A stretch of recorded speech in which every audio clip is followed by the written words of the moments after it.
सब ऋषि मुनियों की पूजा को छोड़कर पहले राम भिलनी के आश्रम में गए।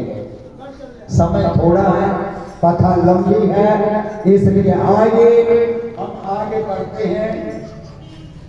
भगवान राम लखन सीता मैया जब पहुंचते हैं श्रृंगवीरपुर में, तो वहां पर भेंट होती है उनकी केवट के साथ।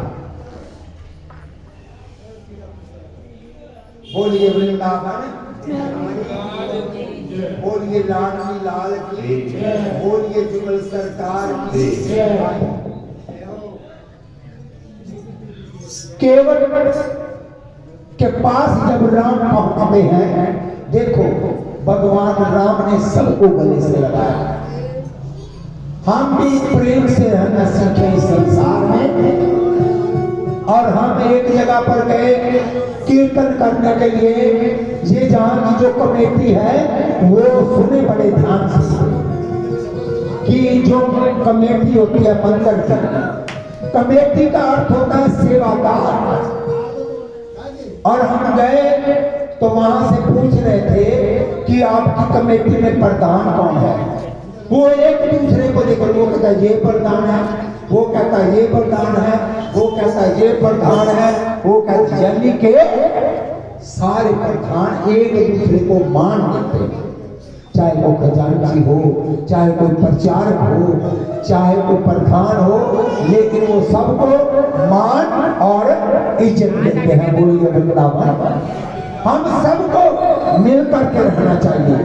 आप लोग रात को 12 बजे भी फोन करेंगे कि सभी जी आप आइए नौशहरा में, तो हम रात को 12 बजे भी पैदल चल पड़ेंगे। जहाँ बस मिलेगी वहां पर बैठ जाएंगे। बोलिए बाल के, बोलिए लाल में लाल की। और मैंने कुछ सुझाव दिए हैं कथा के लिए। देखो अगर माने तो आपको हम कथा भी सुनाएंगे, लेकिन जब बच्चों को छुट्टियां पड़ती हैं उन दिनों में हम प्रोग्राम रखेंगे यहाँ पर। बोलिए वृंदावन बिहारी लाल की जय। और जब भगवान पहुंचे, केवट से कहते हैं हमको गंगा पार करा दो। केवट कहता है मैं तुझे गंगा पार नहीं कराऊंगा। राम जी ने पूछा क्यों? ध्यान रखिए, राम जी ने पूछा क्यों?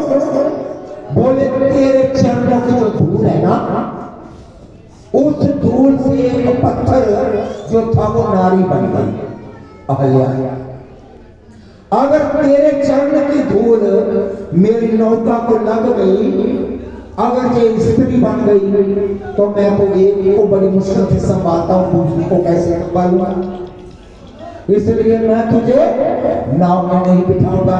राम जी कहते हैं मुझे नाव पार करनी है, गंगा पार करनी है। कैसे कराओगे? बोले पहले तेरे चरणों की धूल को उतारूंगा, धो लूं, फिर आपको नौका में बिठाऊंगा। अब वो चरण धोने के लिए कठौता लेकर आए। कठौता एक होती है कठौती छोटी, और कठौता क्या हो गया? पत्नी और पत्नी। और ने कहा केवल मैं था अगर मैं कठौती लेकर गया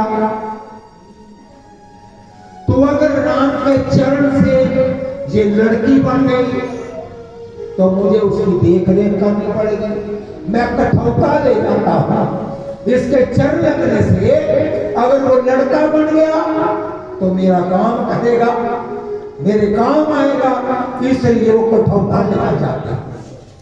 एक तरफ सीता जी खड़ी है, एक तरफ लक्ष्मण खड़ा है, और बीच में राम जी, और चरण दो रहे हैं कौन? केवट। केवट ने दोनों चरणों को धोया। अब सीता लक्ष्मण की तरफ देखती है, लक्ष्मण सीता की तरफ देखते हैं, देखो हमारे भाग्य, हम दोनों को भगवान का एक एक चरण मिला है सेवा करने के लिए। और ये कितना भाग्यशाली है कि ये दोनों चरण पकड़ के धो रहा है, दोनों धो रहा है।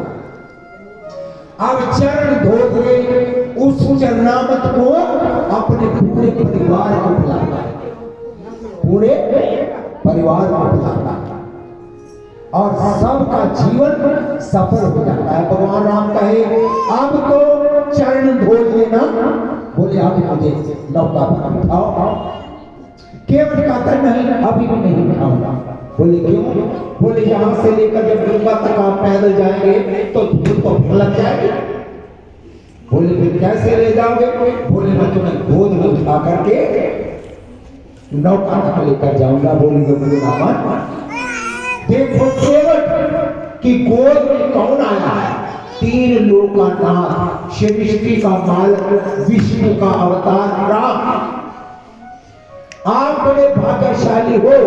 उनको देखो 500 सालों में जिन लोगों ने अपने जीवन का दान दे दिया, गोली चली थी वहां पर, कितने लोग